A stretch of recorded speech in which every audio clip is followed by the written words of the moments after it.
My name is Taylor Self, and I program Sentinel training. I don't delegate, I don't farm it out. I write the workouts, I do the workouts. I use my 7 years of experience coaching in an affiliate, along with my deep and ever-growing understanding of the methodology, to put together an always challenging and rewarding, often humbling program to make you better. I want to help people and nothing else. Help people move better, train better, compete better, live better. Legacy comes later. Live now, live better. Train Sentinel. That's a good ad, isn't it? That was good. That was good. Good ad. Not bad. Peter's handiwork. Thanks, Peter. I've never made one of those before. I was excited making that. It sort of sounded like there was like a post nap voice from Taylor. It was like he just woke up and read his script. I was talking like this because I had COVID-38 in every orifice of my body. That's the enhanced voice on Premiere Pro. That's that did that. Taylor has a new website that he did himself with his own hands. I asked Will to do it. He's like, no. Watch this. Watch what happens when you click the pyramid. So you click the pyramid and the journal opens up. It's beautiful. Hey, that was Gus's idea. He's in the comments. Thanks, Gus. Did you write that article, Taylor? Yeah, actually, I invented CrossFit. I'm gonna go read that. He used his pseudonym GG. Yeah, that's my pseudonym. Holy fuck! It's a pen name. All right. Thanks for coming. Thank you also, everyone who was here a week ago, getting angrier and angrier, and then I changed the date. Corey says, "Oh, good, we're only 8 days early." Yeah. So what happened was, if you didn't see, I think it was with Adrian, I did the show where I was in the store like getting groceries, and Seth text saying, "Hey, have you got a link for this?" And I was like, "Link for what?" And I was like, "Oh shit, we're supposed to do a show." But as it turned out, it all worked out brilliantly because I hadn't even asked Dwight if it suited him to do it that day. I just asked. Yeah, Seth and I Taylor. saw the link sent to me. And I was like, I'd never even known when we were actually doing this. So yeah. So what was happening there is I was went to SoCal, came back from SoCal, went to Marbella, came back from Marbella, went to Crash, and throughout all of that, I was just like, yeah, I'm pretty sure I scheduled all that stuff. I'm sure that's fine. So thanks for everybody's patience. I really appreciate it. Okay, this one's actually happening. It is actually happening. Peter, oh my god, I'm the only one without a hat. Yeah, we're stoked about this. Hey, you guys have some Proven's got. I like you guys a lot. I like Nick a lot. I'd never met Nick. I met him at Crash. We've exchanged some, had some funny exchanges on Instagram. So, Nick's a hard person not to like. He's pretty good at disarming people too. I'd say he's probably top. I was going to say top three, external to like the locker room or whatever, top three people in CrossFit that I like, because he really faces shit head on. Like I remember Hitter was talking about Proven and talking about the gym and stuff, and he was like, "Hey, let's do a show about it and we'll clear it all up." Or have you got that person's number? I want to clear that up. Or I think he wanted to use a clip from Crash, and he asked me for Savan's number to ask if he could use the clip, and I was like, dude, he just be stoked you're using it, like go for it. But like he just faces stuff head on, and he's not afraid of tackling stuff, which is a really admirable trait. Like he doesn't hide, he doesn't like call people and complain. He just like sorts it out straight away, just rips the band-aid off, and he's done. Yeah, way fucking cooler than HWPO CEO. All right, shut the fuck up, Taylor. Okay, hey, I'm on full. I'm in. It's a war, bro. Sorry. Okay, what I want to show you guys first. So this is what Dwight sent me, and so we're not going to look at it this way because it's just too hard to read. Like it's great for what its purpose is, but for the purpose of this, it's absolutely abhorrent and it's just way too small. So this is what Proven sends out. So Dwight programs the affiliate program for Proven. This is what they send out. So it's like an explanation of what the week is, a breakdown of the week, breakdown of what will be expected across the week, basically. Then the briefs, the warm-ups, the workouts, the accessories, the goals, objectives, recovery, optional accessories, and a breakdown of all the movements, then alternate variations, competition, extra work. And that's for every day is the same, where there's a full breakdown of everything that's expected, a full breakdown of the brief and what to say, how to scale, how to vary for equipment or, ability changes or differences. Can I ask one question? Stop. Just wait till I get to the end of this. And then at the very end, there is, where the fuck is it? It's about this though, so don't click out. Okay, here. They've also got proven pump programming, which and proven burn programming, which I'm assuming is that taking into account what the affiliate would be doing on the Monday's burn and. No, it's meant to be like a separate track, and the idea actually would be to create another revenue stream for certain gyms that might want to do something where they bring people in that are maybe like a little bit nervous about going into your gym, trying CrossFit, a little less intimidating. Maybe you're like, hey, we're going to be doing this. I call it like endurance at my gym versus like a burn, just kind of so different like an engine name. room sort of come in and like a separate. Just get a sweat on. Okay. Yeah. Hey, didn't Street Horner write the pump? No. Oh, is that a different thing? I thought he was doing something. So Street actually decided to do like Body by Street for Brute. Ah, okay. So Street and I are good friends. He Body by Genetics is more realistic. Yeah, Body by Genetics. Yeah, I mean, it's a good name though. Uh-oh. Oh no. White's frozen. I have a really critical question about this. Would I be able to answer it or no? No, fuck no. It's a Dwight question. Sorry. Yeah. Damn, he's frozen. Hey, I'll just remove him until he comes back because at least I'm not the Wi-Fi guy anymore. So the only thing I'm very curious about. So just stop. Pause on a workout square. Like go to one of those squares where there's. Well, I have all the workouts done out separately, and I want you to react to them in the moment. Okay, but just scroll down. I already saw one. Just scroll down. I gotta ask about this. So one thing that stop. All right, perfect. One thing that I used to do when I programmed. And when I was posting on Instagram before I had Fitter, is I would write where it is center of the page alignment. It's not like left aligned or right aligned, but typically you would see left aligned. And I wonder why he does that. It's easier to read. I think a feedback I got was that it's much easier to read if all the programming is right aligned instead of center aligned. So I was wondering if you ever had thought about doing that. Have you heard what I've been saying, Dwight? He's asking I just heard a little bit of it. I know exactly what you're saying, and I'm trying to. I've been playing with that. Honestly, it just looks shitty when it's off to the side, but then when you're copying and pasting into other programs, it's easier to do that way because I then have to realign it. Right. So I switched to that because people were like, it's hard to read. And I write in a separate doc too that I copy and paste. And I was just curious. I take little formatting things like that I'm super anal about it. Yeah, so, I've tried to figure out this formatting because now it's like pageless, and then sometimes it doesn't show up right, and it kind of looks off, and it's like messed with my head. I tried a chat GPT thing of like, hey, how to format this, and it didn't actually come out right. So tried to see if it could fix that formatting for me, but that was not okay.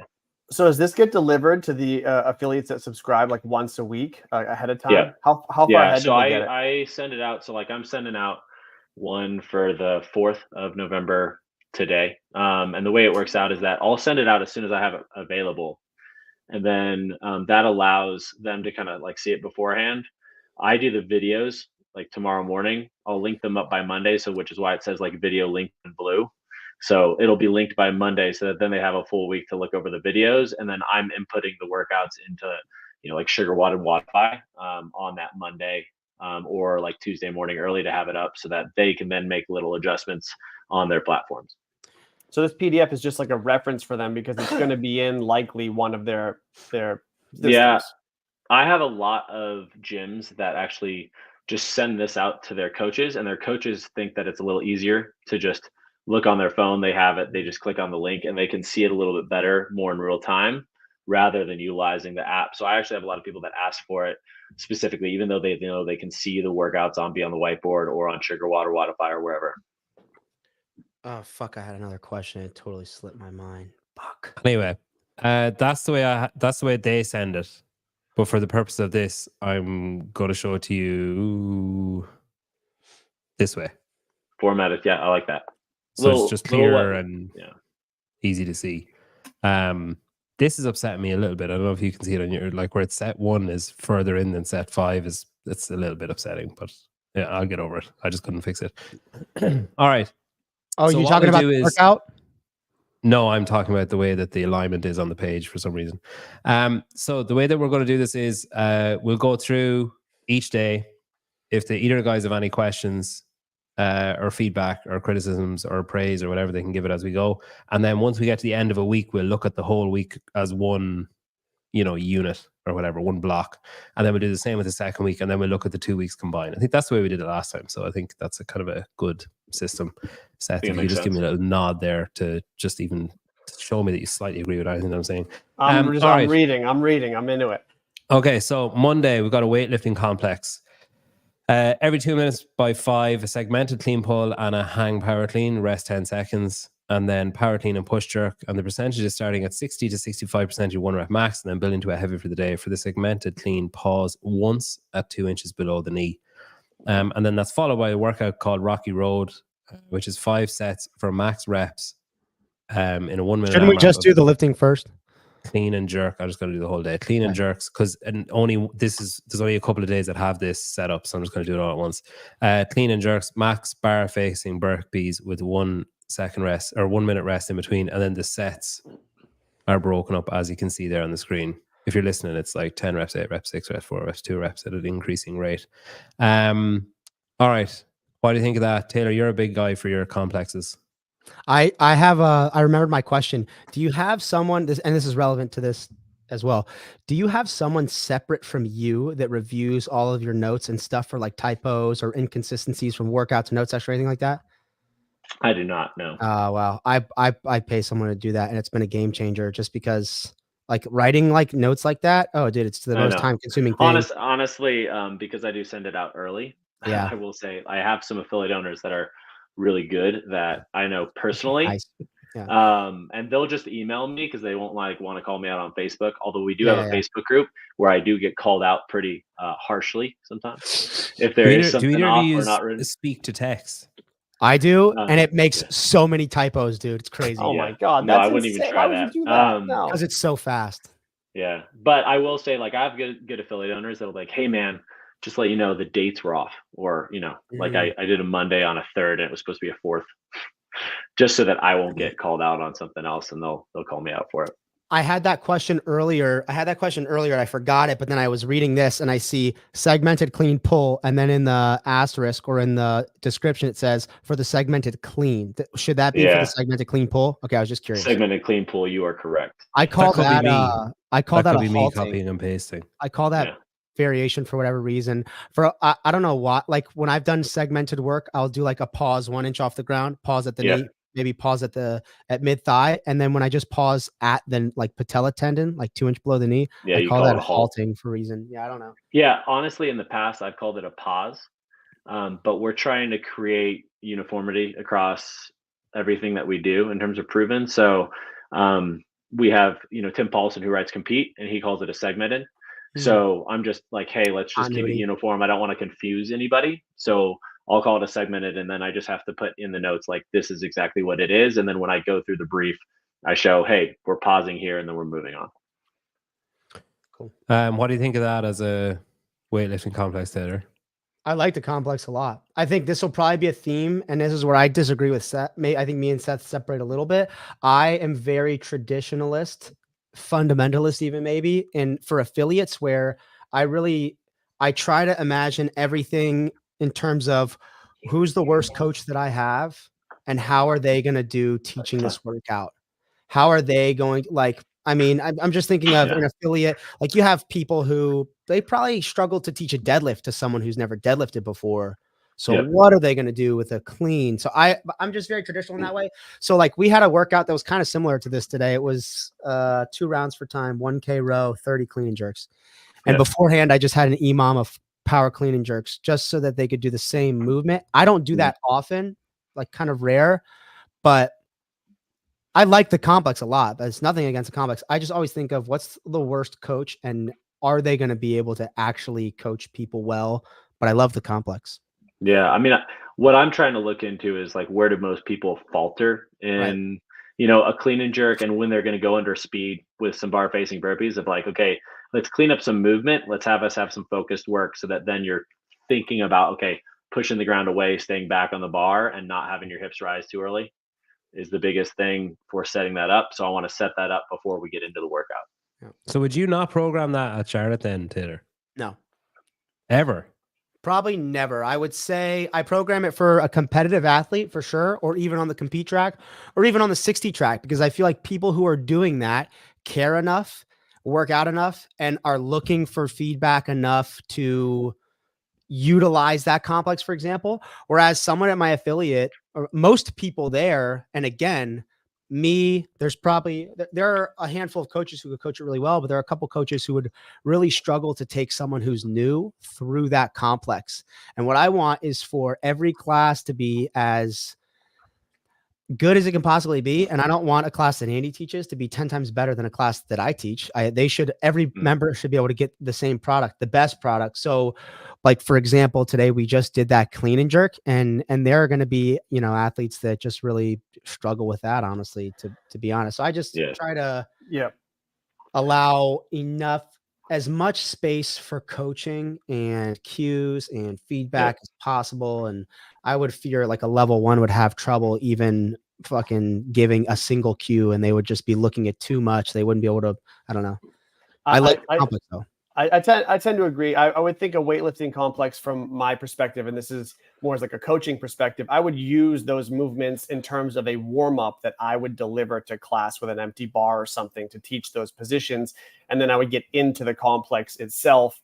And I don't even, I've been outspoken about percentage work and affiliates, but I don't even think it's bad to have a percentage starting point necessarily, and then building to what feels heavy to them. I think that's perfectly appropriate, but I would use the more technical weightlifting stuff as warm-ups. And one of the things that I actually give some of my all my coaches grace to do is to make their own warm-up. So the more, maybe this isn't the best thing in the world that you're not getting the most consistent product, kind of like Taylor's talking about, but some of the more advanced coaches can teach some of these skills a little more in detail, whereas some of the newer coaches may just have to review some basic positions of the clean, but then get the affiliate member to the meat and potatoes, the power clean push jerk, and just using that skill as something else. And then on top of all that, it takes a lot of time to get people to do their dynamic or general warm up, then get the barbell in hand, then teach, then go through this. And then there's a workout following. I know I'm skipping ahead a little bit, it's simple and it's a cool workout. Really like the workout, but it has the added element again of now changing weights. Now everyone has to get all these plates out. Everyone has to kind of organize this app. It just feels like, and I'm an over programmer a lot of times by accident myself. And that even to me feels like a lot like, whoa, okay. It's a very similar path. It's a very similar like focus the whole day, but it's just a lot. And I'm thinking about my slower members who need to really absorb a lot of the info are going to be like, there's really no, it's just a lot. It's especially for the lesser experienced coaches. But I'll let off the hook and say, I do think when you're giving an affiliate program, it's so hard because you know how you coach and how they coach Proven. It's so hard to guess what this affiliate can do coaching wise. And you kind of just have to give what you would teach. Yeah. I was going to ask Dwight, do you just work under the assumption that you have to kind of? Yeah. You just assume, okay, they're signing up for Proven. They want what we do. Let's give them what we do and assume they're coaching it correctly. Yeah. I mean, and then I will say, like, I go through the briefs and I talk through, like, this is how I would do it. And so, like, to Seth's point, and also, to Taylor's point, when I'm looking at this power clean complex, honestly, if you look at the video brief, I'll tell them if this is a new athlete, I might have them go through the warm up, do this segmented thing with an empty barbell. For a newer athlete, I'm going to have them do 5 hang power clean and push jerks on that every 2-minute segment. And then it's like when they get into the workout, it's like they've practiced it a little bit more. And then we're going to go with, some differing loads, and I'll probably keep them at the same load across for a newer athlete that doesn't understand how to change weights. And they're just looking at, okay, good patterns, good movements. They're getting bar facing burpees. They're going to practice the clean and jerk. It's simple bar facing burpees. They don't have to change loads. And that's going to be the way to go. This is an RX. We create a level system to allow for that. And then I'll talk to it on a lot of our complexes. Most of the time, I'll give them a simpler option for a newer athlete and be like, okay, we can go through the warm up. We utilize it as a warm up. And then here's a simple progression for our newer athletes. And I'll tell my coaches like, hey, you should be going through more of the high hang positions, work on those positions, and then move down. For our more advanced athletes, they still get that ability to progress themselves and they don't get lost and stop progressing and then feel like they have to just completely get out of the class setting for coaching. I will say this too. Each segment is 10 minutes total, which leaves a ton of time. It leaves a ton of time. And it starts at 60%, which I feel like you can work up to for sure really fast. For me, it's almost like you're using that as a primer in an example. And some athletes can work up heavier and take bigger jumps. Other athletes may stay 60 to 65% and work on form. Augustus asked, what do you guys think about RPE versus percentage for the everyday gym goer? So I think I can actually answer this because I'm someone who historically would have trained a good bit and would have been focused on percentages and like, what am I lifting? What do I want to get to? What weight do I want to get to for a lift or whatever? Whereas since having kids, my training is all over the place. That's the only consistency I have in training, is that it's just never the same 2 weeks in a row. So, and I hadn't done RPE until starting Sentinel. And I found RPE to be a game changer, where it's, I can come in, read the notes, and I do read them. Read the notes and it says, oh, you're looking for like 7. And straight away I can think, I know what that feels like for today. It's probably not what it felt like 4 years ago, but I know what it feels like today. Whereas if he said, it also on some of the stuff, it says, you know, like 70% or 7 RPE or whatever, or 70% of your 1 rep max. Whereas I've been thinking, shit, I haven't tested that in fucking 18 months. I don't know what my 1 rep, I could guess. But like, as soon as I see RPE, it's like straight away I have an idea of what that feels like and what that I shouldn't be like dry retching, but I should be pushing it. You know what I mean? So I think for the very average gym goer, I think RPE makes a lot more sense. Plus, there's an aspect of when you're starting off first and your weight, your strength is low, but your capacity to lift at a high percentage of that amount is high. Then if it's like, oh, I want you to lift at 60% of like 60 kilos for me is fuck all. And I'd be able to do that no problem. So I should probably be doing more because my 1 rep max isn't high, but my volume capacity is probably higher because it's a lighter weight. Yeah. I think for me, I program with that in mind. The tough part about it is, can all coaches articulate it well? I got to a huge fight with my boss about it. I was flying to, dude, I can't remember where I was going, but I was like texting, like about to fucking throw my phone out of the airport because me and Andy were arguing about it. He was like, hey, dude, no offense, but this RPE shit's not going to fucking work. I'm like, dude. You're like, yeah. It's just, it's hard. So I will say, like, I try to teach coaches about the best way to say it, and I'll say it in percentage, RPE, and reps in reserve. And actually, like, when I'm coaching, I give like, hey, if we're getting up to 80% for 3 reps on a back squat, you should really think you should probably be able to do 5 to 8 reps there. And so if you know that you do 3, thinking you do 5 to 8, that, you know, to me is roughly in that right range. And to give athletes that don't know their percentage, and you're like, hey, you should be feeling like this 3, like you have some more reps in the tank and you want it to feel strong, good, with good form, like that's the way to talk through it. I like that. So yeah, and my order would be percentages are the worst. RPE is next up for better. Reps and reserves even better than that. And then I think that's okay. And then I think the best, and we're talking affiliate class here, the best is light to moderate, heavy, very heavy. And that's how you explain it to people for feel, because most people are just going off the simplest feedback that they can even wrap their head around. They don't want to think about other numbers or anything. They just, oh, that was heavy. And then it's the coach's job to look at the way it moved, the speed of the bar, the way that they move the bar, and say, that may have felt heavy, but your perception of heavy is not quite it. That was excellent. Let's throw another 5 pounds on. Let's throw 10 more pounds. So that's the feedback, I think, in the class setting that you're looking for, and trying to tie. Definitely don't tie, in my opinion, definitely don't tie percentages to things.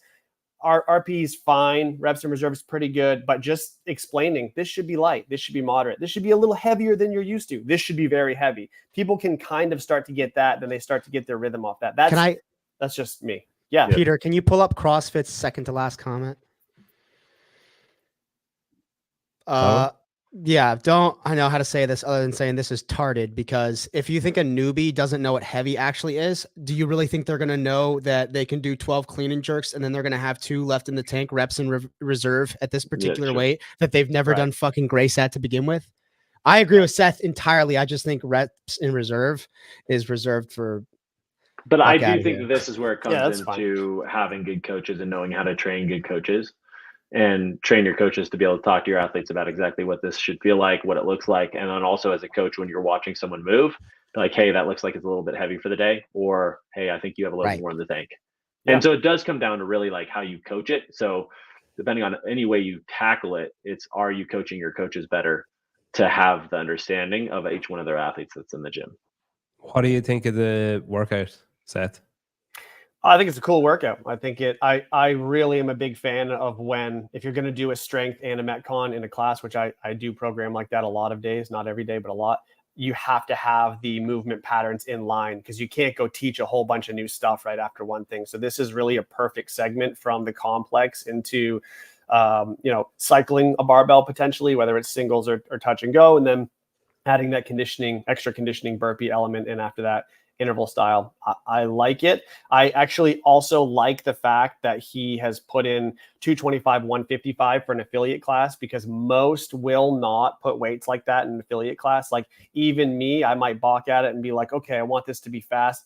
If I'm thinking about, the vast majority of my members across multiple gyms, I'm like, maybe I stop at 205, but I like that, he's not compromising, making it 225 for your average gym goer and letting the best kind of push a little more and the rest can scale. I like it. So yeah, sick workout.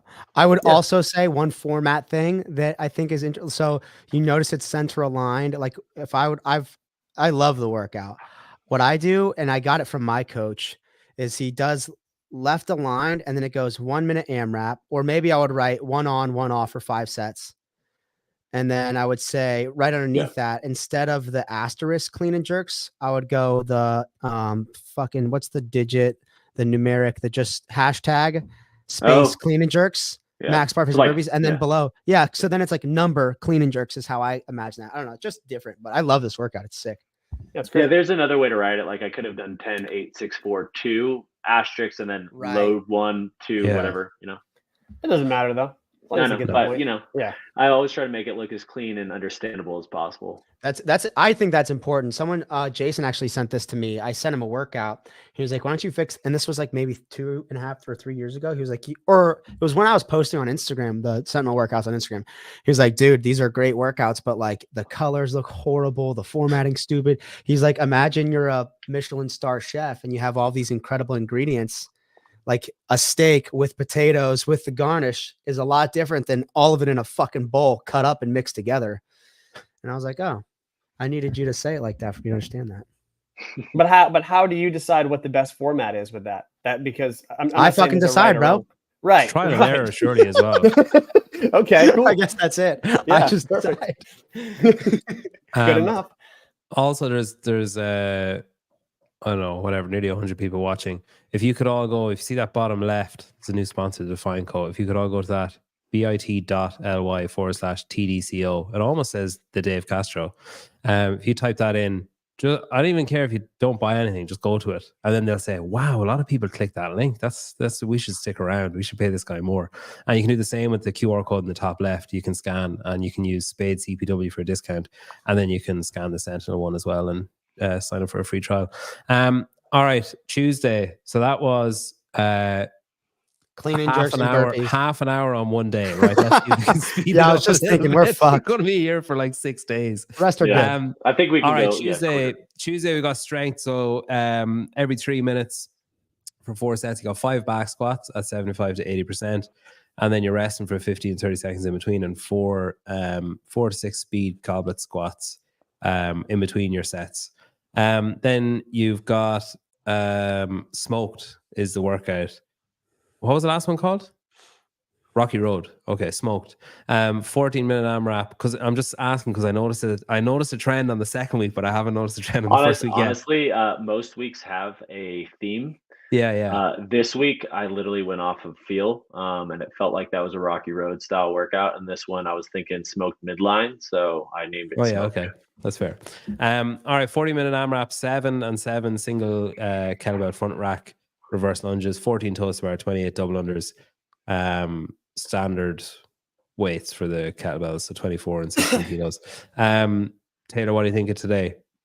I like the workout. Again, I feel the same way about the strength. I just think I prefer less. Less is more. And maybe I would have on Sentinel, actually, I would say like for the compete in 60 track, I think this tracks, but again, for my kind of just at CrossFit Charlotte, even I would maybe take just this workout since yesterday was heavy. Like you had the heavy clean and jerks, and I would probably just take this workout and maybe have a skill development session of like toe to bar and double under maybe. But that's the only change I would make. I really love the single arm front rack lunge. I don't think really anyone does that enough, I would say. And probably, I mean, I would imagine there are affiliates out there probably never done that. I like the single arm front rack. That's tough. And it was meant to be contralateral, so you actually have that like right leg, goes back with the right arm holding it, and then you have the left leg out, and you're supposed to do all 7 on that, and then switch to the other side. That's cool. Yeah, that's advanced thinking. Just that simple movement right there. Yeah, I have. I mean, basically, I have no real negative things to say about it. It's just not the style that I would program. I don't like putting people in a 75 to 80% box on back squats, just because I don't know what the hell that means to my vast number of members who are coming in from all different. It just doesn't mean a lot to a lot of people, and some people can't hit it, or their percentage doesn't really correlate to them getting stronger. Maybe it'll be consistent. I would just like to say, like, they should be consistent or moderate or whatever. I just like giving a very simple prescription on that. That way everyone can participate. I think it's cool mixing in the speed squats with the back squats. I always like challenging people in different ways of, I think that's where the real variance comes in, especially in an affiliate setting. People talk about, we squat too much, we pull too much, we go overhead too much. It's like, there's only a handful of like patterns that we use regularly. The variance comes with how we mix these patterns together and load these patterns and give the volume of these patterns. So I like that that's a very like outside the box way of combining the squats. I like that a lot. The workout, the 14 minutes, and then the longer kind of, not really longer, but strength. Again, I feel like it's a little full. But so another way that I might play something like this, again, nothing wrong with it at all. My brain would go, okay, if the squats are going to be one of the big focuses of the day, maybe I make this like every 6 minutes for 30 minutes. So it's 5 sets, and we do like a round or something of those movements of the AMRAP, and we end the round with 5 heavy reps of the back squat. And then we go back and we rest the remainder, and then we go back through again. And I'm really tying the conditioning and strength together into one longer period where there's rest in there, there's transition. I would just kind of combine it a little more as opposed to the dual setups and everything else. Just for logistical sake more than anything else, just kind of combining it all and then having people work through it. I would just mix it up a bit more like that. But again, the movements are great. The workout's totally fine. Just my style compared to this style. Yeah. And one thing that I would say in terms of how I warm people up for this would be utilizing some of the movements that are in the workout for priming up the squats. Like we already have like the goblet squat. So you could get in some goblet speed squats. You could actually do some single arm front rack lunges with just like a little bit of a light load moving up, work on some kip swings, do some static holds in the core, because then you're going to prime up the core positioning, right, for a front rack loading, where the whole kind of idea around the day is more of a midline focus, because you're looking at really trying to brace through the midline. Then the speed goblet squats of kind of thinking speed right in that frontal plane, being able to move into it and then move on to the next thing. So I can utilize some of the movements. So that's why like it might seem like it gets a little packed. However, we're utilizing a lot of the AMRAP to be able to warm people up. And then you kind of come back to it and you just need to do some touches and talk about modifications. Do you pick your theme before you write the day? Because like, a lot of times I'll look at the day, I'll see what I want to hit. And I'm kind of like, okay, I want some more leg strength. Like yesterday was heavy, but it was more, I would say, hinge pattern heavy. And people are going to feel that from their shoulders a little bit more. Whereas today I'm kind of looking more into, okay, I'm looking for some loading in the squat variant and then adding that. And I will say, typically we don't do as much of these where you guys are seeing like this combination of like a speed squat with that. But this cycle, we're doing a lot more of contrast style absolute strength work with a little bit more of like a plyo movement, where we've done some deadlifts with like a seated vertical leap as a combo. And that's the theme of this cycle. So you're seeing a lot more of that. Hey, when you name this 14 rounds, Matt. Yeah. 14 rounds in the AMRAP. Let me actually do the math on this. Do you guys ever program like for an affiliate? Would you ever program, say, if you're doing squats or like cleans or something, like broad jumps or like high box jumps or? Yeah, I do seated box jump, like seated to like a high box. As like kind of a nice thing to combine. I like that with like a Bulgarian split squat. Actually, it's like a fun. Have you ever done this? Have you ever had athletes have a target to touch, and it's instead of a jump for distance or for height, a jump to touch? Jump for target. Like backboards in basketball, I'd say, or rim touches. I use that a lot after we saw it in the what was that? The last chance qualifier when they did the burpees to 12-inch target. Yeah. I actually started utilizing that as something that like you could do for a vertical leap, where it's like you're jumping up and you're tagging on the wall. Was a really great way, and then you can just look at the wall and see if you're tagging higher. We did it for you did that, Taylor, to like, 2 feet, 2 feet above standing reach, like oh, basic. I felt like such a retard. That's cool. I like workout. that. It's so hard, dude. A just minute feel so of shit. like imagine a minute of Just trying jumps. to grab the fucking rim. Yeah. But you Like, just it's do hard. one, and you're like, what? Yeah. And then by the end of it, you're like, oh my god, Well, that's why I this needs to be typically over. like a minute sounds like a long time. I'm like 3 to 5 for me is about right, and then I'm just freaking taxed. Yeah, this is in a workout, wasn't it? It was like part of it. I It can't was remember the rest of 5, 10, 15, 20, 25 reps. And then there was like a standardized height above your standing reach or something. But it. It's so That's a impressive pain how in the far ass Pedro's for- come Sorry. consistently getting Nickelback on as a guest. Yeah, it's on like almost every week. You hey, never hear this. I know. It's crazy. this cycle's called Hercules, right? Yep. Did you know? And can someone unfuck me if I'm wrong? But I'm pretty sure that's the Roman spelling for that guy. Greek isn't ancient Greece Heracles? I was just curious if you guys knew. I'm a big I honestly like Heracles. That wasn't on my do bingo not know card that for at today. all. Yeah. You know what the story of the golden fleece? It's got nothing to do with pubes, Peter. I wasn't even going there. Oh, okay. I just would have thought Heracles. that's right where you would have gone. Is that what you were talking about? Heracles, yeah. No, it's not Herak. It's Heracles. Hercules. Oh, I had right, a sorry. question. Hey, I had a question. So with the standing jump, Taylor, would you do something like that in affiliate class, knowing that if you had a class of 15, you got like 15 people passing around a tape measure before they go, or you just like close enough, that'll work? No, I just had for the class, we have this one bar on top of the rig that's basically like a 9.5 foot. It's like 9.5 feet. And I had the guys go to that, and I had the ladies go to our tallest pull-up, not our tallest pull-up bar, second. I think it's a 96-inch pull-up bar maybe or something. So I just set it at that height for everyone. And if you couldn't do that, you were scaling the workout. That was prescribed. And I think most of the guys who were 5, 6 even and taller could do it. It was just fucking hard. It smoked people. It was sick. So you could program that for Kill Taylor, and then Colton certainly couldn't beat you that week. Yeah, 100%. I have something coming tomorrow that's kind of like that, but I'm not going to reveal it. I don't think anyone's done it in a workout ever. Fair enough. Ooh.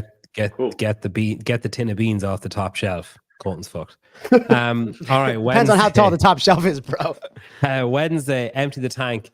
So 4 times every 3 minutes, 9 sets.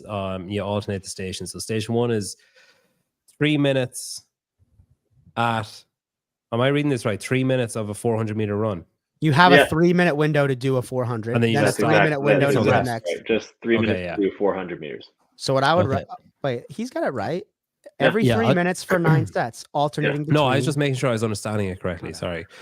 So every 3 minutes by 9 sets. So the first station you do a 400-meter run, then you rest till the second station, then you do 15-calorie echo bike and 30 Russian kettlebell swings. Then you rest to the third station, and the third station is a 500-meter row, and you just go continuously. Yeah. Yep. Yeah. What do you think of that, guys? I like it. fucking- I like it's great. I like the alternating between why the swings in there and why not just the echo bike. For one, honestly, thinking about how many people have echo bikes, I was getting a little bit more of kind of like a leg pump stamina style work in there. And I was saying that station 2, you could actually start on a 1-minute delay and still be able to handle that in a class setting. So that would be kind of it. So if you started people on a 1-minute delay throughout, some people could even start on the run station, but just start on a 1-minute delay, and then you're able to rotate people through that. And the third station. Yeah, the third station, 500-meter row. I think people have more rowers than echo bikes. This is why I hate affiliate programming and why I don't do it is because fuck them. Just write exactly what you want. 400-meter run, 30 cal echo bike, 30, 20 cal echo bike, 500-meter row. I would say like that's what I would prefer to write, but I Yeah. know for a fact that it's Right. going to be hard to rotate in a That's station so based hard, on how many yeah. people have and like when a big class setting comes up. So You're 100%. I'm trying to get like a similar pump feel from that, and then it's actually going to work into like a harder station there, where then they're going to have to push into the row to finish that and then get back on the run. It's interesting how many people in the chat are doing proven. Because Hey, obviously all you guys shut the fuck up. we didn't have that the last time when we were doing, because it was like a local affiliate programming. It wasn't like a conglomerate. But it's just interesting seeing real time feedback from people who are like, "Oh, I remember this. This destroyed me," or "Oh, I remember," Nick was saying that Dwight regularly does this. It's kind of interesting because we obviously didn't have that the last time. So let me just add to this without seeing the notes, because you probably wrote something along the lines of this in the notes. I like this as it's written, totally fine with it.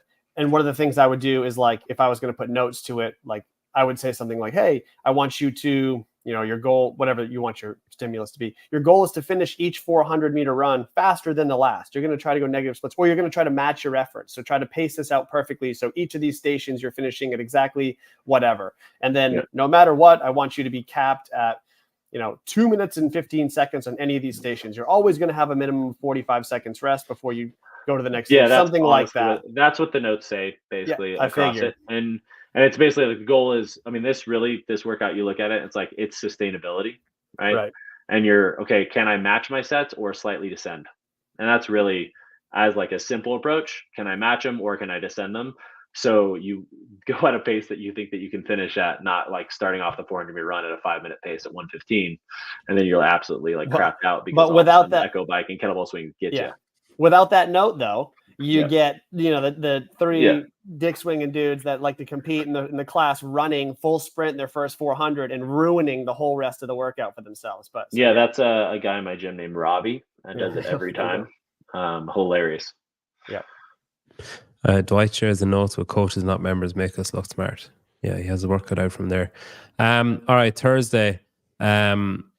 Strength every 230 by 4 sets, 3 strict press, and then 5 push press. And then the workout is Shadows and Whispers. God, that sounds like a erotic novel. 12-minute EMOM. It does, actually. Minute one Horny is... buck.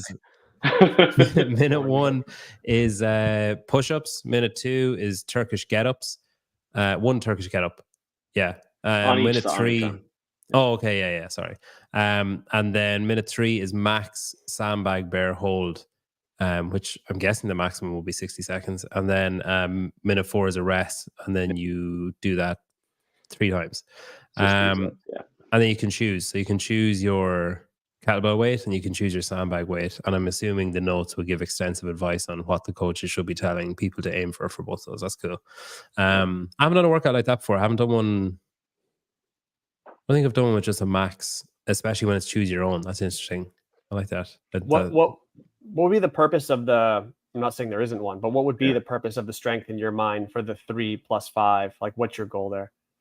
So I actually think I wrote the percentage in there. It's not written in there. But if I was going to be doing it as percentage, the goal is to have the strict press be around 80%. And then we work more dynamic loading and a little extra volume on there for the 5 push press of focusing on that vertical dip and drive with like a little bit of pre-fatigue in there. But because it's the 80% of strict press, you're able to really finish strong with 5 push press. And it's a little bit more of a volume loading day on the shoulders, especially combined when we add in the 2015 push-ups. And I will say that I utilize the Turkish get up in the warm up a little bit for priming up shoulder stability and movement patterns and getting people through some different positions there before getting into the strict press. Cool. So, Taylor? Same thing. I would just, for me personally, I would just probably take most of the first part of class to teach the Turkish get up. Or I'm spending a lot of time teaching the push press and like a vertical torso, proper timing, extend the hips, press overhead. So I just like to take a lot of time for that. I like to work out. The one thing I will say now, after seeing a couple of days, is that if you're doing this with a kettlebell, there's 3 days with the kettlebell. And I personally am I was noticing that even as we were going through that. It's a little more kettlebell focused. I'm huge on varying implements, especially in an affiliate and on 60. I just like people to feel like, it's not like, I was on a barbell all this week. Because even I spent like on 60 and Compete, they're doing a strength session. Compete is every day. 60 is 3 to 4 days out of the week. And most of those strength sessions are on a barbell. So in workouts, I'm like, God, I just don't want to fucking, stuff a barbell down their butt. So, but just a similar thing. I like the little variance up their butt, but okay. I'll take it. Do you guys feel confident in programming sandbag work into class? Like in terms of like, Proven probably has hundreds of gyms that follow. How many of those gyms do you think are going to use the sandbag? And then if they don't have it, what would be the sub that you'd prescribe? So the sub was a dual kettlebell front rack hold Okay. And I wrote, hey, I'm putting in a sandbag here. Honestly, I've had a lot of affiliates that are like, hey, we have sandbags. You never write them in because you don't think people have them. Yeah. Like, please write them in, like give us the option for that, and then create subs. So I personally like a dual kettlebell front rack hold. Again, yeah, I'm using the kettlebells. They work Is pretty that well for like that. here? Like, Yeah, it's just this position right Okay, through yeah. here, and you're working on that core stability and upright torso. Again, it's reinforcing like that quarter extremity through the midline that we kind of got when we're looking at the strict press, push press, which is what I'm going after for that one. Also, another note that I've done for people is like 2 45s tied together, like holding into the I body like that. position. And I like that a lot. So I give people different options for that. And I think it totally works in line with what we're trying to do. Just with the strict press, push press, it reminded me of that's quite common, isn't it? Like doing strict press and then like or doing a set of strict like a run through of strict press push and then press, immediately push into push press. Yeah. Yeah. We like I remember once I was at an affiliate like years ago, and the main portion that we did was it was just a drop in, and the main portion that we did was I think it was 5 front squats and 5 back squats every like I don't know, just like every 5 minutes or every whatever minutes. Yeah. And I just like I hadn't done training like that prior to doing that. I just the whole time I was just so confused about like, is this clever or stupid? Like, am I like, is this should I be as doubtful of what I'm doing? Like, am I really wrong? Is that common doing that? We had a cycle that actually Nick wrote that I really liked in terms of like the squat variants where it was like front squats on like 3 front squats on minute 1, 5 back squats or 6 back squats on minute 2. And it was supposed to be the same loading. And then there was kind of like a linear progression to it. And it was kind of like just a fun way to get people in. Again, it's a variant structure to different type of squat patterns, kind of falls in line with what you'd see with like from a hatch squat cycle. At least like kind of going on that range. And it worked really well for people. I've done I just that. remember like racking the front squat and immediately lifting out a back squat being like, this feels odd. But anyway. All right, Friday glitch. 4 times, 6 sets. Each set is for time. 8 alternating dumbbell snatch. 10 jumps over the PVC. That's like sticking out of the rig then, is it?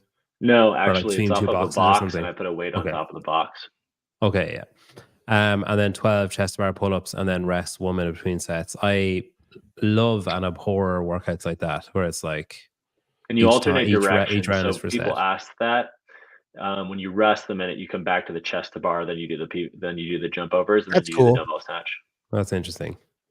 I like And that a lot. honestly, the alternating direction actually, when I did it, it was way harder. Yeah. Coming 'Cause back. Well, you've just finished on the chest bar, I Right. guess, and you're hopping Yeah. back up. Yeah. I did a row biker workout yesterday that was like that, where it was every 3 for 10 sets, 20 bike, 20 row. But then on the next set, you start row, bike, then you go bike, row, so that you're just getting a little more muscle endurance on that Yep. same machine. Yeah, I like that a lot. There you go. Real-time feedback. That was ridiculous. Did you get any pushback on the jump overs, PVC being like, that is so dangerous? Actually, like honestly, everybody loved it. I mean, I have no problem with it, but I can just, Yeah. I imagine if I wrote something like that, I'd get like 5 scathing emails about like, why would you put? Yeah. I will say like That's one thing. why you know, not there's why not things just that I'll box write jumps that or are box putting in that I overs? think that people need to be exposed to. And like you said, variants where it's like we see box jump overs all the time. We see box jumps, and I'm like, hey, I've done stick over unders.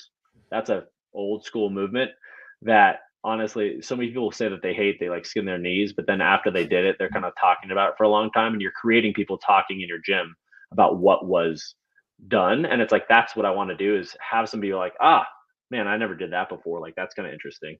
Virtual shovels. Yeah. No. What do you mean, no, bro? I've seen it once. That's enough variance for the rest of my life. That's the 10th. That's the 10th foundational movement, bro. It's gotta be. Oh, God. Saturday then. So am I right in saying that Saturdays are always partner? They're almost always majority, I sometimes yeah. will put like a random hero workout in there. That's like a tester. If it's a long day and I want to get people to test a long grindy workout, it's better to do on a Saturday. You can kind of like work in there. But generally speaking, yes, I do create a community Saturday day. So Saturdays get the ball rolling for time, 5 rounds, and a team of 3 is a waterfall.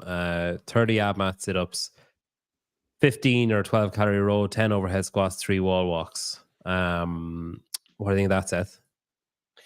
I think it's pretty cool. I would the ab mat sit-ups are, I like using them from time to time, but I always try to give like another, I mean, this is just me, but another like option with them, maybe like to mix it up. The ab mat is almost like the intro to how to squeeze your abs for someone new coming in my gym. Like, this is how you engage your core over the mat. And then from there, like sprinkle them in here and there. And then I try to give more of the midline variants. Again, nothing, I use ab mat too. Just picking things apart because there's really nothing wrong with this. There's the overhead squat weight. Yeah, teams of 3. I mean, I think it's fun. I love team workouts. I always program partner workouts or team workouts on Saturdays too. I think if you do it really well, you can get the best intensity of the week, even at the end of the week on a Saturday with a really well-written partner or team workout, because they're going to push their turn on the interval so hard where you might not see that the rest of the week. So, Taylor, what do you think? I can't tell if this is genuine or not. Not bench pressing this programming. Is this for women? Oh my god, that's the best troll comment probably I've ever seen. I like it so far. I like it so far. Dwight, Sean can get fucked. I think the only thing I would change is I would just make it 9 overhead squats, just because I have like. I know the number. Oh yeah. Yeah. Fair. But hey, in my defense, I'm thinking 3 times 10 is 30, and 2 times 15 is 30. I like that. So, hey, and also variance. Yeah. Sometimes I get too stuck with 21-59. I also really love 21-14-7. I like 30-20-10. 40. Yeah. I like that so much. It's like, well, maybe I should. But that's where, like, when I'm looking at it, I'm like, the number still makes sense to me. Yeah. And if you're, if you're thinking 5 rounds of that, that makes sense in terms of the overall number scheme. So the whole week then you got weightlifting and a workout involving weightlifting on Monday. You've got strength, back squats, and you've got an AMRAP, kind of a mid-length, I guess, AMRAP on Tuesday. Wednesday you got kind of a station workout, kind of metabolic conditioning, I guess you call it. Thursday you got some more strength and workout, an EMOM style workout.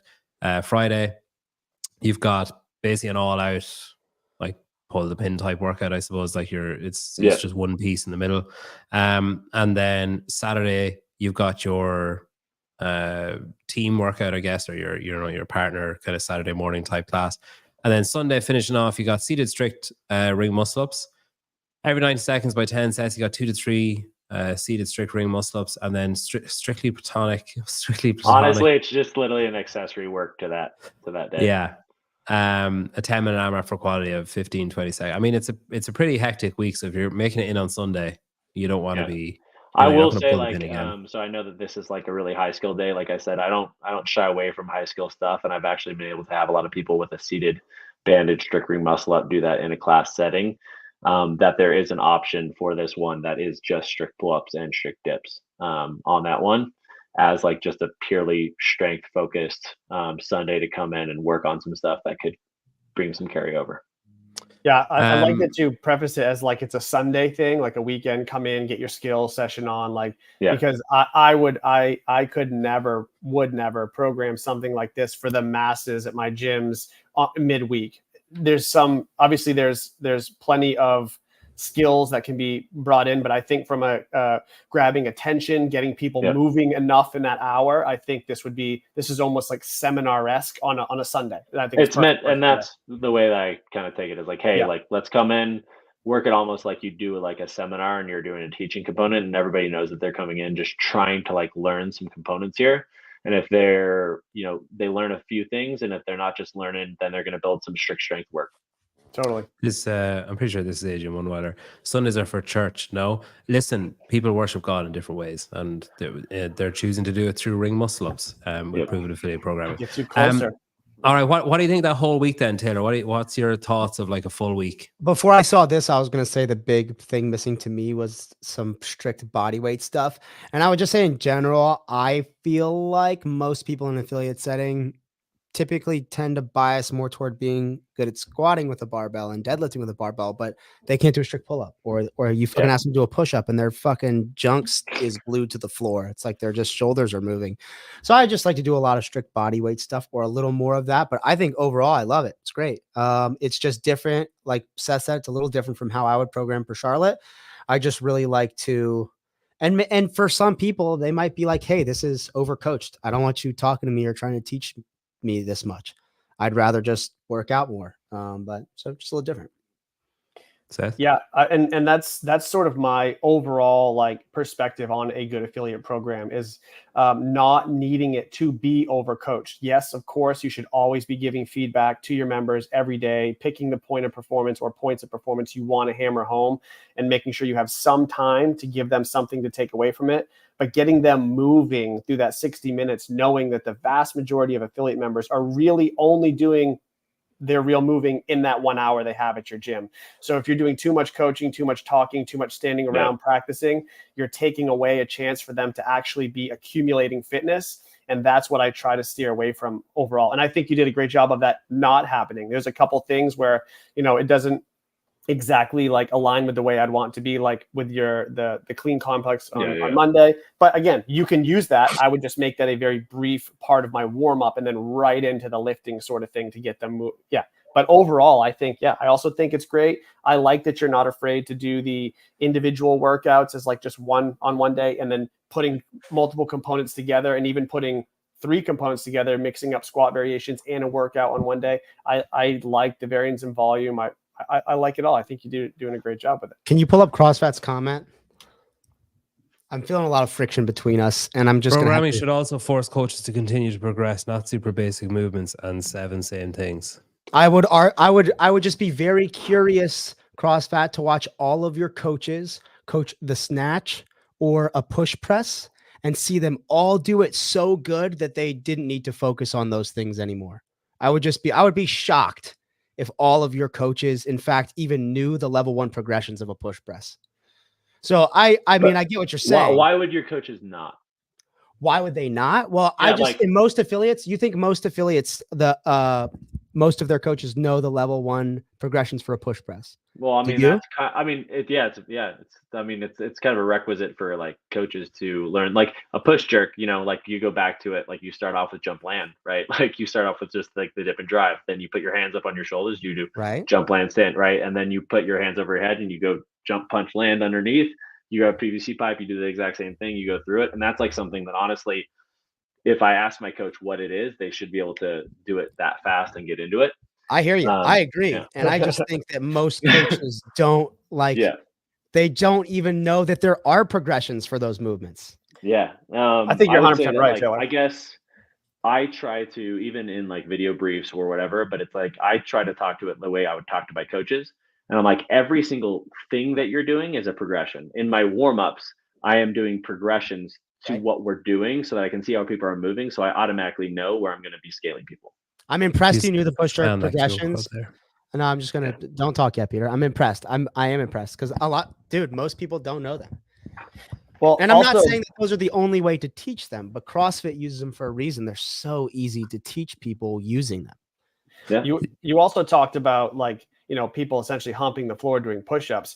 Do we even talk about good ways to progress somebody, like quality ways to progress someone to good push-ups? That is never. Well, I'm not saying you don't. I'm saying like in general, people are not discussing that stuff. Yeah, like I would say that, you know, as an example, like when we talk through it of like what our progression is or what our scaling modification is, I like an elevated push-up better than a kneeling push-up because you can always create a progression there. You can go from a higher position down to the floor, or even utilizing a band on a rig where you can actually utilize less of a band and actually tie it up on high on the rig, pull it around their midline, and then you can use less band tension there. I personally like the elevated push-up better and a barbell in the rack, and you can actually utilize the notches to go down to the floor. Rings are great too, because you can just walk them rings, I mean, you just move down, you move up. And so those are like different progressions that I utilize where it's like you can actually see a progression and people are supposed to be moving in a moving plank position versus if you're kneeling position, you are still kneeling. You are always going to kneel to do a push-up if you start kneeling. And that's, you know, so when I talk to coaches or I'm talking to our affiliates, we're trying to create progressions and bring people up a line. That's it. Yeah. And to be clear, I was not talking about you. I was talking about the broad coaching of a push-up. It's just like, hey, you don't know how to do a push-up? What are you doing in the gym? I legit taught a push-up like 2 days ago, and I was like, I went on a rant about it. So that's why I probably just did that. Yeah. Taylor fixed my push-up from 3 texts. He saw a video, sent me 3 texts, fixed it. Yeah, and my response was 3 words too. They suck dick. He's a great coach. I was gonna say those are shitty. Yeah, he wasn't far wrong. So yeah, if you want harsh feedback, Jose, you need to try Taylor's programming. That's not true. I don't give. Do not do that. I give great feedback. You're a dick. So you two are obviously looking at this from like a coaching affiliate, high level, like literally high numerical level coach.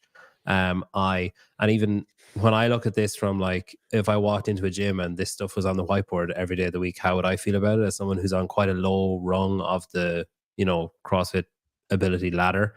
There's only 2 days really, like say Monday. And then the only other thing that made me think like, was the Turkish get-ups, where I'd actually have to be consciously thinking about what I'm doing. Like the rest of the stuff's kind of like just, all right, push press, fine. Like I know what I'm doing, whatever. The Turkish get-ups, would require cognitive thought from me, but the rest of the week is all just fine. Like there's no day there that I'm seeing where I'm like, oh, fuck that, I don't want to do that. Or like, oh, that sounds boring, or that sounds whatever, which is all I look for when I'm going through it. In all honesty, I probably wouldn't bother going in Sunday. But the rest of the week, there's nothing there that I'm like, oh, I'd hate that, or that would like, I'd never want to do that or whatever, which is from a purely basic potential affiliate member. That's all I really look for. I don't really think about what am I pairing with the barbell or whatever. I just think about, what would it feel like? So would you feel overwhelmed like on Monday if you came in and all that complex stuff was written on the board followed by the workout with all the weight changes? Is that from like a gym member perspective, is that overwhelming, or are you like, okay, cool, I'm going to learn all this stuff today? Like, I mean, I'd probably look at it and be like, geez, that's a lot to think about. But then as it's explained to me, I'd realize that it's actually, a large portion of the words that are on the board are prescribed weights for what you're doing, or, like that kind of stuff. So when I walk in, I'm imagining I'd probably see up as far as it says, rest 10 seconds, power clean and push jerk. And that's probably all that's going to be written on the board. The rest will be verbally delivered or whatever, or like, visually delivered. And then the same on the other side. For Rocky Road. So I think, I'd probably look at it and be like, segmented clean pull, what the fuck is that? As I'm getting my bar and whatever, set myself up, I'd be like trying to think of what it is. But then once it's explained to me, like, oh, yeah, okay, I know what it is. It's the thing that Tim Paulson always does in the compete track. We're just unionizing our terms.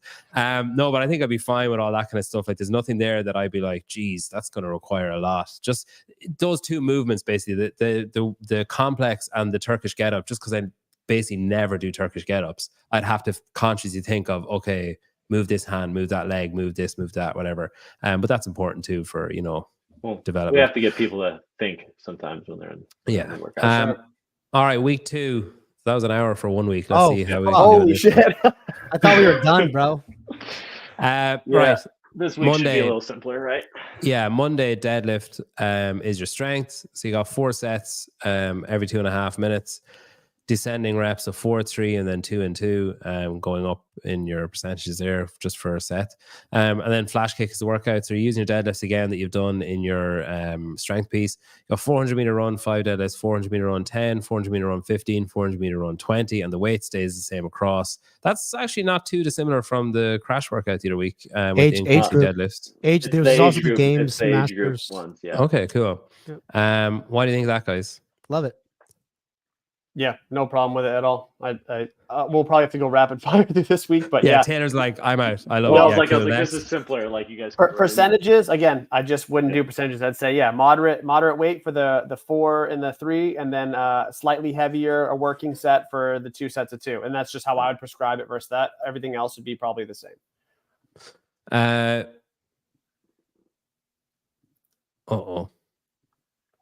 Where's Tuesday? You just did it. Well, no, you missed Tuesday. Fuck. Tuesday's a rest day. Yeah, Tuesday's a rest day. No. What week was this? The second week. I know, but what date? Fuck. I'm trying to think. Was it the? I'm just trying to look at the doc that you have. I'll pull it up Sean here. says Hang on. men lift percentages, boys lift at RPE. Oh, so it's hang squat snatch on Tuesday. But I don't know if you can pull it up at all. Can you pull up the doc? Or should I read it to you guys? I think I have it. Where's Tuesday? Sonic boom. There. So yeah, there you go. All right. Every 2.5 minutes. By 5 sets, 3 hang snatch at 75%, and then build to a heavy 3 of around 8 RPE. And then the workout is 7-minute AMRAP, 1, 2, 3, 4, 5 overhead squats and lateral burpees over bar. I'm assuming that's etc. until you're capped. Yep. What do you think of that, Taylor? Good. Move on.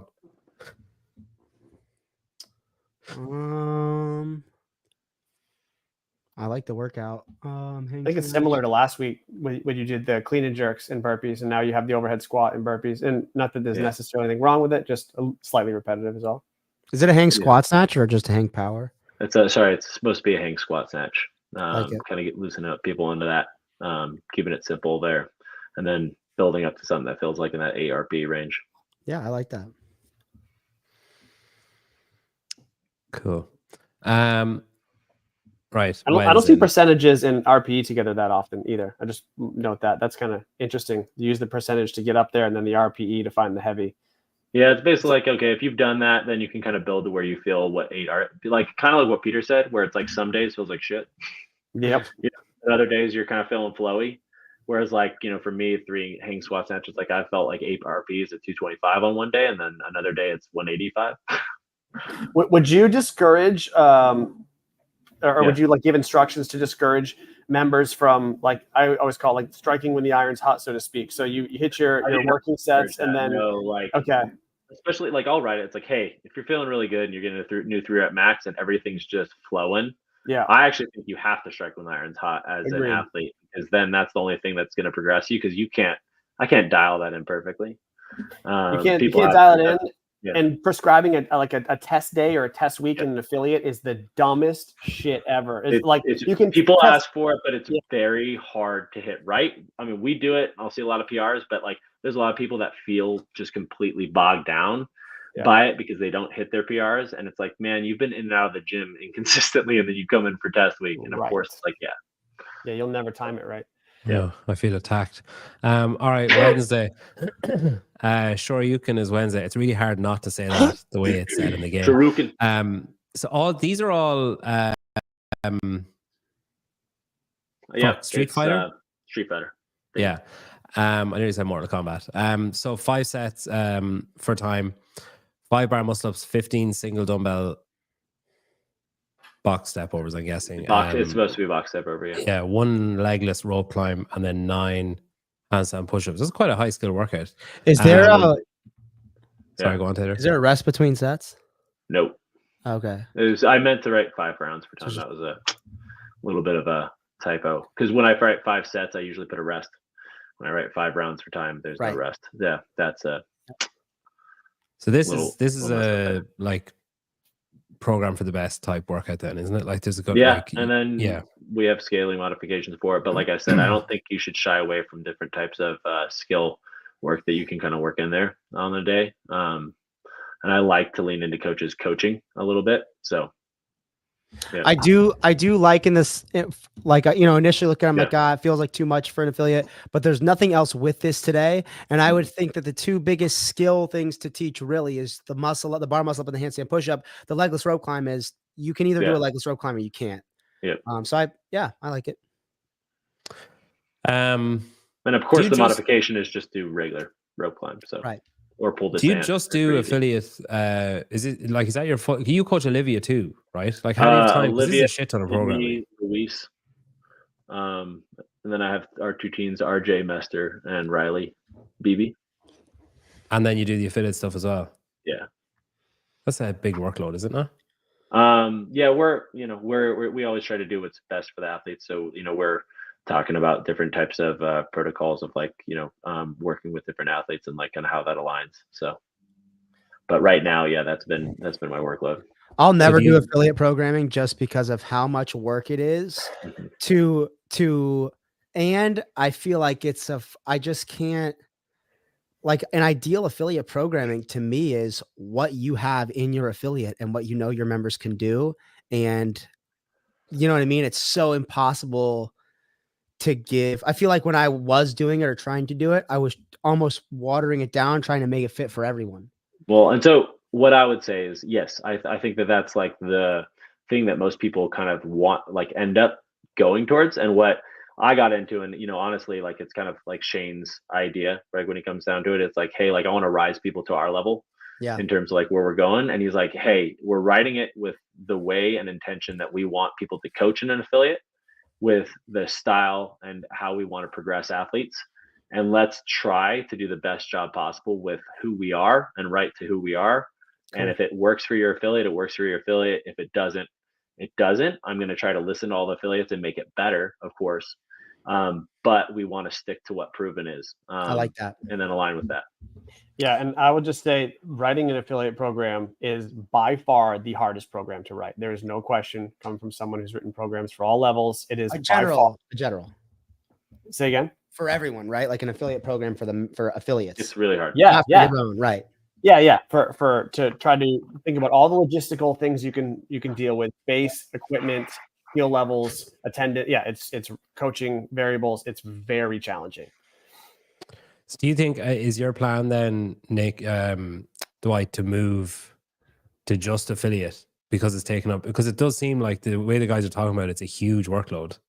So then I like, in all honesty, I've been with Sid since she literally happened to make a semi. And so we have a really close working relationship that we've worked with in a long time. And Luis and I have been around each other for a really long time. Olivia is now at Missouri, so she's already remote. Arkansas.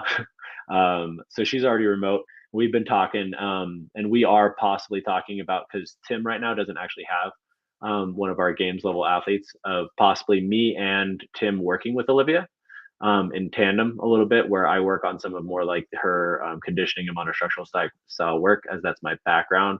And then kind of over the course of time, like me, Olivia, and him like talking through it, and him taking on a lot of the protocols, but then her still having feedback from me and talking back and forth on that, because we want to be able to give our athletes as much attention as possible and make sure that that is actually the first and foremost what we're trying to do. Which Sid are you talking about? Wells. Yeah, different Sydney CrossFat.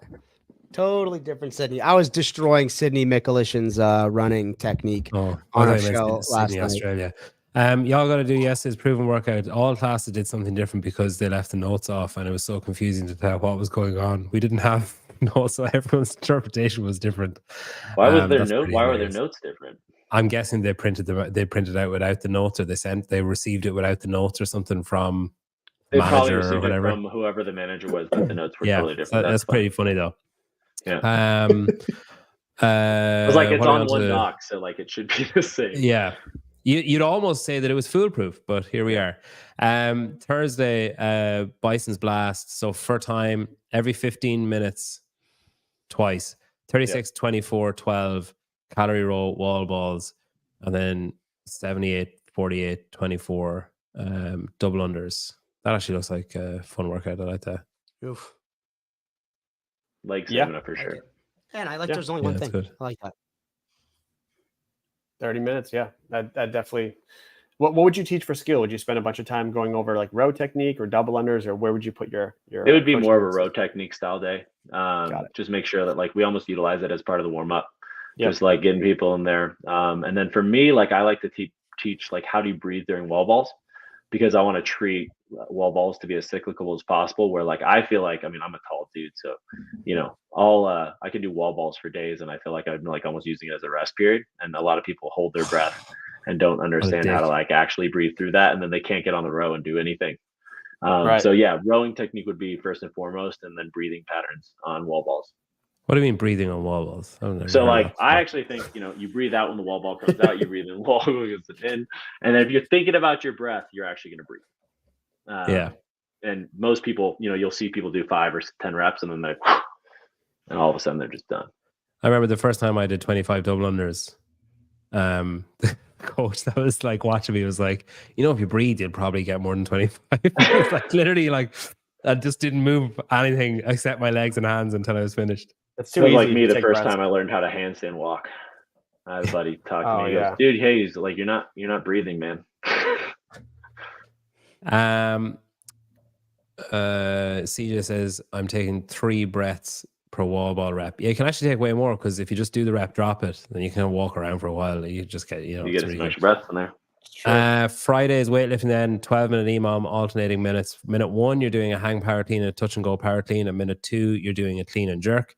70% of whatever your limiter is. So it's either whatever movement of those 3 is your limiter. Well, 2, I guess, is your limiter. And then every 3 minutes by 3 sets, you're doing 3 front squats, rest in 30 seconds. And interesting. There it is, We just Pedro. talked There about it is. this. Yeah. 3 runs, 3. I forgot about this one. We talked about it. So yeah, 3 front squats, and then rest 30 seconds, and then 5 back squats at the same load. I think the difference is the thing that I did was literally like do your 3 front squats and immediately do your. 30 seconds is going to feel like fuck all after a while. Yeah, anyway. and then I will say minute 2 is supposed to be a squat clean and jerk, so it's warming up the squats. You probably love this set, do you? The strength at the end. You're a big fan of that. Well, I like that this would be what I would consider an adequate heavy day. So a lot of times, I push back on heavy days because they're so simply programmed. Deadlift 1 1 1 1 1 1 1. Good luck, get after it. Like that's complete bullshit in my mind. That's a lazy. This is very well thought out, and like even if you want to argue about the nuance, the tweak of how much time on each move, whatever, we could argue about that for hours for no good reason. And I just think this is enough volume and enough intention to make a very valid 60-minute heavy day. Taylor? Hey, who's Shane voting for? Is he voting? Jesus. Shane? He doesn't have a vote. I don't think he can vote. Oh. He's not a citizen. Yeah. He can in fucking Georgia, dude. Just go to Georgia. All right, anyways. He can vote for someone. Sorry, that had nothing to do with the graveyard. programming. And I was like, you were trying to. That was Taylor's final decision. That was the final marker of do I like proven or not. That was his final thing that he was going to say, no, I don't, or yes, I do. I love the heavy day. I think that maybe if I were to change one thing, maybe it would just be maybe every 4 for 3 on the squats. Yeah, I don't know. I mean, 3 minutes definitely enough rest time, but I find why not give if it helps somebody want to be a little more aggressive and go heavier. If I guess you so stretches there. So. I will say, like generally, on this one, I would actually like let's say you're in that range. It's like, and you want to go a little bit heavier. It's like almost just use more of the minute on each set. Start towards the later half. Yeah, my boss does that. And you can do that. I cheat that when I'm doing something heavy. I'll start using more of the minutes. Saturday, Jag 28. What's Jag 28 in relation to Street Fighter? It's not. It's just a hero workout. Oh, that's kind of disappointing that you ended your training on Saturday. But I'd already planned this hero workout in that day. So run 800 meters, 28 kettlebell swings, 28 strict pull-ups, 28 kettlebell clean and jerks, 28 strict pull-ups. Run 800 meters. Yowza. That's such a savage workout. I'm going to do that. So many strict pull-ups. Dude, it's a fun workout. I ended up doing it twice. Good grief! It's day. one kettlebell for the swings, 2 for the clean and jerks. The clean and jerks just absolutely ate my lunch though. Yeah, that's sorry. So the partners run together and then they each do the movements. Yeah. So like you're splitting back and work, forth. So it's actually like you're doing 56 and like you're going, but it's like to get you working with a partner and you'd be taking that rest anyway. So it's kind of like you're getting it in, but you're working with a partner to get it done. Yep. And I'm assuming it's 1 kettlebell for the swings and 2 for the clean and jerks. I just asked that. Yeah. I'm bringing up a fucking comment. Fuck you. Well, Sean Lemmerman should shut the fuck up and listen, bro. It's almost like I brought it up to embarrass them. Okay, Sunday then. Strength work. Every 3 bench by press, 5. by the way. Oh, there you go, Sean. Fuck you, Sean. There you go, Sean. Sean's getting butt pumped twice in an hour and 18 minutes and 47 seconds. Every 3 minutes by 5 sets, 5 bench press, and then 5 med ball rotational punch. Is that like facing a wall and you throw it that way? Like this. Okay. So hence the, Hadouken. Yeah, exactly. There you go. Interesting. Try to catch a theme in real life. Wow, I never ever would have spelled it that way. Hadouken. Honestly, always thought it was an I or. looked it up. So that's I Um, don't know how to spell these things either. I just looked it up and pulled it in. Wow, we're getting a real insight into the type of person that Sean Lenderman is. Okay, 4 sets for time, 10 calorie echo bike. Can you pull that comment back up? Wait a minute. 10 is this or 10 Or so calorie like echo bike I or created. I let okay. people like, hey, if you have an assault bike, you have a biker. Like we're just doing it this way. Okay. So calories on our bike, and then 5 dumbbell deficit push-ups, 10 renegade rows, 5 devil's press. So the dumbbell deficit push-ups, you're just doing push-ups on the dumbbells, and then you're doing 10 renegade rows on the same dumbbells. Right on the dumbbells. I would fucking hate this workout. Are those renegade rows with a push-up or just one? No, I call them. Okay. I call it a push-up renegade row if it's a push-up Right. with the push-up, and I just stay at the top. So it's supposed to be push-ups. You stay at the top. You go right into a devil's press. That's cool. And in a class setting, I figured people could roll on just a waterfall basically, and get through pretty well, and share dumbbells as they do it. Share the bike. Have the 1 minute rest to allow for that. Wait, so that deficit push up, renegade row, devil's press, that's like a complex? Yeah. Oh shoot. Okay, I get it. Oh, I'd hate that so much. I like it. I really like the thing I like the most is the rotational stuff because that's very overlooked. And it's overlooked in a lot in CrossFit, but it's overlooked in a lot of maybe it's not overlooked in the true methodology, but it's probably overlooked in a lot of programming for sure. Yeah. Who benches more, Savan or me? I'd say Savan, but I don't know what he bench presses, to be honest. Right, Taylor, have at it. I would hit my balls on your taint, Sean. So, all right, that's there it. You go. And you'd be trapped under your bar. You'd be doing your sets of 5, so you wouldn't even be able to stop him.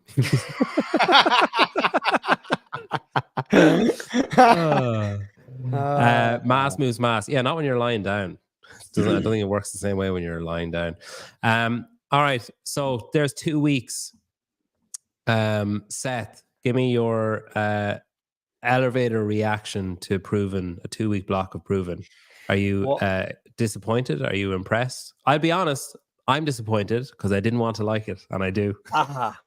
Yeah, I think overall there's a really solid mix of the lifts. They do a good job mixing the Olympic lifts with both light, heavy, complexes. There were multiple heavy squat sessions, heavy deadlift, the press, and then the bench press. So the variance in terms of the strength work seems to be on point. Again, we could argue back and forth on the nuances of how to prescribe that exact strength work, but that's just all opinionated anyway.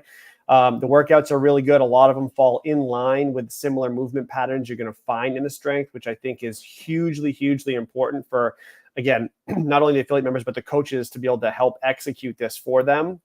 Some of it is, I think an easy criticism would be, and I get this all the time too, it's over-programmed in some places, but I am not opposed to that, especially if you have coaches who can pick their spots of what they want to coach, or if Dwight does a really good job of the notes in making things obvious and what the coaches should deliver. If it's too over noted, there's too many things to go over, too much to do, it's going to become a shit show with how much is programmed. But if it's simply executed, I think it's a really well-balanced program.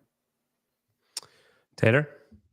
Yeah, I think it's great. I agree with Seth. I think it's well-balanced. I think the big thing for me is just the difference between ideology or approach or philosophy or whatever. I just like to have less is more in a class. And I think it allows great coaches to coach, and it allows coaches who aren't so great to try to manage a little better and not get overwhelmed. But I didn't see anything that I thought was like, ooh, this is stupid. I don't like this workout. So yeah, I don't want to say I was pleasantly surprised. I think when I met Nick, and I know Kiefer's at Proven, obviously Shane and Tia are great. I think it's clear that Proven's got a really solid thing going, and Colton likes it. So yeah, I like it. I think the best programmers and the best programs in the space should flourish, and the ones that suck ass should just crawl into a hole and die, because there are a lot of those too. I'm shocked that Dwight doesn't have like somebody going through this after and giving feedback. Like I have 3 layers of feedback before my class program comes up, because I make so many fucking mistakes, or I overlook so many like little details that actually end up mattering in terms of how it's executed. Like if I was, you're not asking for my opinion, but if you were, I'd say, hey, like find someone you trust that like knows your style to just give it all a once over. They'll find 2 or 3 things. What did you mean here? Oh, you got to change that. That's a typo. And it will make the product like better. I will admit, like That's I'll great. send stuff to people and be like, hey, what do you think of this? And I talk to a lot of coaches on a daily basis. And like I'll screenshot things and I'll be like, hey, Jarrett, man, what do you think about this? And he's like, and we'll pull it. So like I'll talk to the different coaches. I sent one over to like Tim the other day. And I was like, does this feel like it's too much or like not enough? And so like I get feedback constantly, but like not Fair like enough. a true person that's like my proofreader. Yeah, gotcha. Nate says, I coached a gym that used CAP previously and switched to Proven a year ago. Everyone loves it. I use a competitor track myself, and I love how it ties into class. Even more so now with your streamlined phrasing and names of stuff. All right, thanks, Dwight. Really appreciate you coming on. It's someone else asked earlier on, why don't you get, and I can't remember who they asked, to get on to come on. So I asked HWPO. They said no. Probably best for them. To prove my point about Nick's integrity and confidence in what he's doing, I asked and was immediately added to an email thread with Dwight, and within I'd say about 45 seconds I had 2 weeks of programming, and I was asked, when do you want to do it? So I think if you have a good product, you stand over it. I'd love at some point, I'd love to get someone on that's just dog shit, just to rip apart, because I would love that. Hey, reach back out to HWPO. this is twice in a row we've had so we had like the Irish gym, Gary from CrossFit I gotta Central bounce, come Peter. on. Okay, cool. All right, love you guys. Thank you. Thanks very much, Taylor. And it was all positive. And then I had Dwight come on again, all positive. So if there's anyone out there that is less confident, that thinks they're doing good but could do a lot better, let me know and we can bring you on. We can go through a couple of weeks of your program, your affiliate programming. And I'm going to keep reaching out to HWPO and others, because I think it's good for you. Like, I mean, okay, this isn't like fucking Joe Rogan, but like people will see this and think, oh, actually, yeah, maybe I might be easier to take. Like I said, I think if you're confident about it, you can come and speak to it, and that's going to be better for you in the end. Yeah, that's fair. All right, thanks guys. Thanks Seth. Thanks Dwight. Thanks everyone for watching. I appreciate you all. You're all great. Fantastic.